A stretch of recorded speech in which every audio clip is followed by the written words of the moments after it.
The process of the fire dampers begins with the simple loading of a tube on a conveyor belt.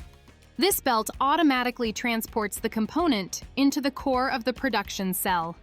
There, a precisely operating industrial robot takes over and places the tube into the first machine, where it is accurately formed. After this initial processing step, the robot grips the tube again and transfers it to the next station. In this phase, defined bumps are pressed into the tube. Next, a second robot takes over the workpiece and transports it to the third and final processing station. Here, holes are punched with the highest precision into the preformed bumps, precisely according to the technical requirements of the final product. Once this final step is completed, the robot places the finished component on an outbound conveyor, which automatically carries it out of the cell. This fully automated and perfectly synchronized process chain stands for efficiency, quality, and future-oriented tube processing.